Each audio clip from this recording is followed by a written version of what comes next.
And I'm not trusting and I'm not delivering this message. I'm going to be asking the question and answering, what did Charlie Kirk mean to conservative, racist Caucasians? What did he mean to them?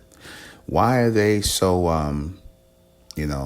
why are they so angered? Why are they so triggered by his assassination, or should I say his murder? I'm not going to call it an assassination, his murder.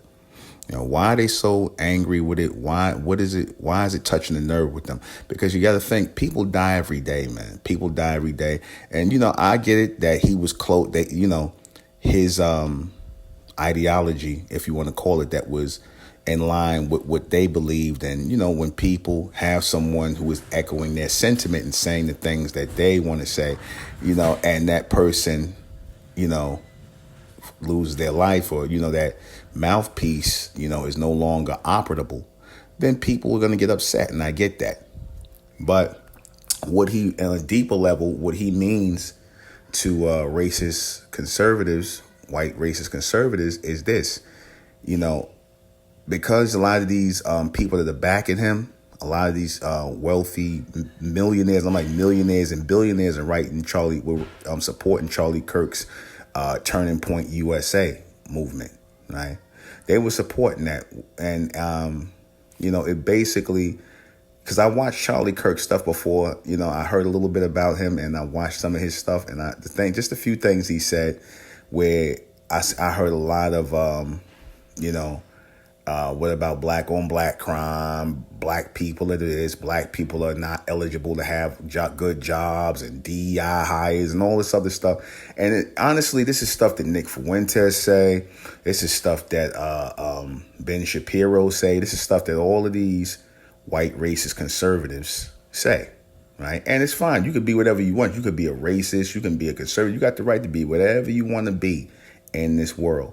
However, when the world doesn't support your message, because that's all he did, all Charlie Kirk did was go around spewing the same stereotypical, made up, open lies, because they keep saying he was teaching truth. No, he wasn't. A lot of this stuff, a lot of the things he said were just stereotypical, made up nonsense, and always talking about the data. They always talk about the data and this statistic shows this, and this statistic shows that. But who's writing the statistics?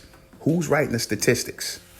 Right? And if you listen to the statistics, so-called black people, because the statistics are always against so-called black people, because because black people are the worst people in America. They're the problem. Forget about all the school shootings. Forget about the attacks on police. Just had attacks on police happen within the span of 2 weeks. Attacks on police.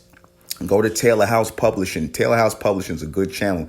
He documents all these attacks by these racist Caucasian people. These racist, violent Caucasian people. I'm not even going to call them racist, violent Caucasians. Yet, it's funny how Charlie Kirk was always telling black people they need to be accountable black men. But when you speak about things like, I've never heard Charlie Kirk talk about white on white violence. I had never heard him talk about white on white crime, because they never see that. He's not supposed to say that. He's supposed to stick to the bottom line that you blacks are bad. You need to go back to how things need to go back to Jim Crow and all kind of stupid nonsense like that. Basically, he was the mouthpiece for these racist, wealthy Caucasians who, wanted to spread propaganda amongst the youth. They wanted to keep that white racist propaganda going.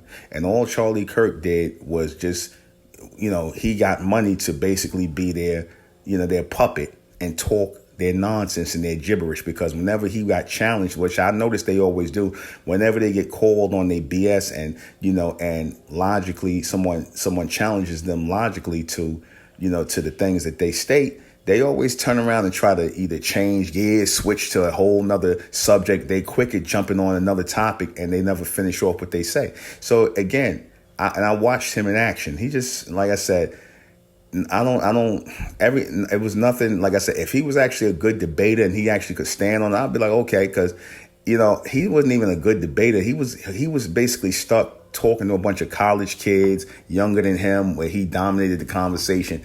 I've yet to see him ever have a debate with someone who's worthy of you know, the exchange, the mental exchange.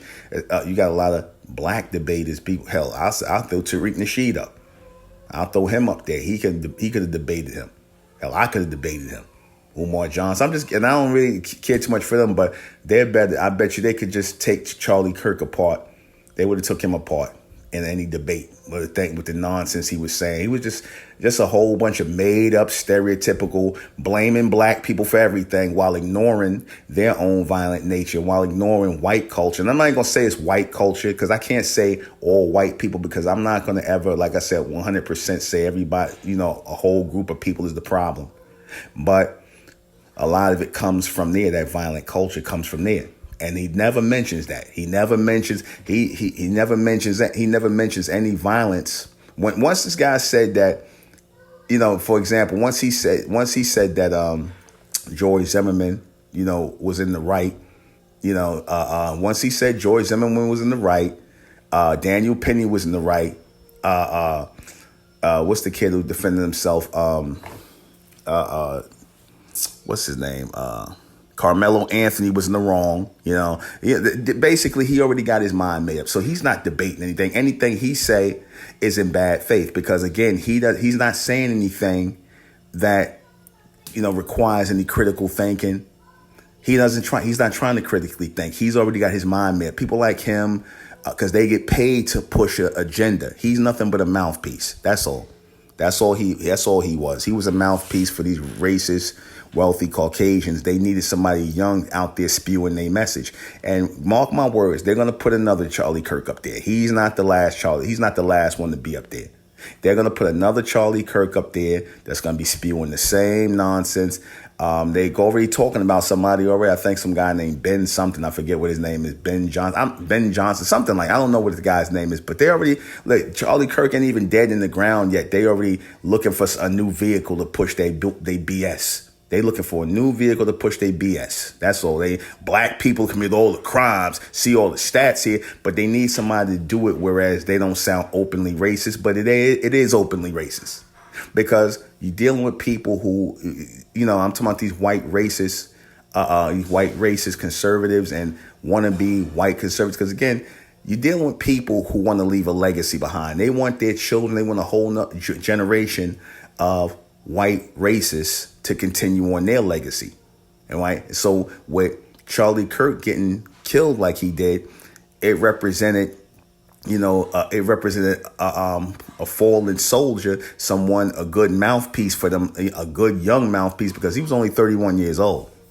I thought he was older than that. I thought he was older than that, but he was only 31 years old. Right? And, he, as far as any real serious debates, he never had any real serious debates. I looked at some of his stuff. He ain't had no serious debates. It was just basically him saying stuff to people, and he hoping they don't have no real good response or whatever. But he's not a good debater. None of these so-called white supremacists are, and they use lies. They use lies and, as weapons. They weaponize lies. They weaponize stereotypes. They just use everything they do is basically made up nonsense. All the things, the assertions is either overinflated, made up, open lies and things like that, pushing down on stereotypes that they themselves created about other races of people, well, in particular, so-called black people, because black people are the biggest problem in America. Right? Black people are the biggest problem. We do all the crime per capita. They just be making up stuff. And again, the funny thing about that is, for all this stuff, I'm pretty sure most of these white people who claim blacks are doing all this crime, any crime that's being done with black people are involved, any crime that's being done, 9 times out of 10 is black on black crime. So black on black crime has zero to do with people like Charlie Kirk or the white conservatives. They can care less. They just use black on black crime like they so concerned about what's going on in the so-called black neighborhoods that, why black on black? Because that's the most they can say. They can't really say black people attack white people like that. They can't really say that. Even this thing where this white girl gets attacked, on the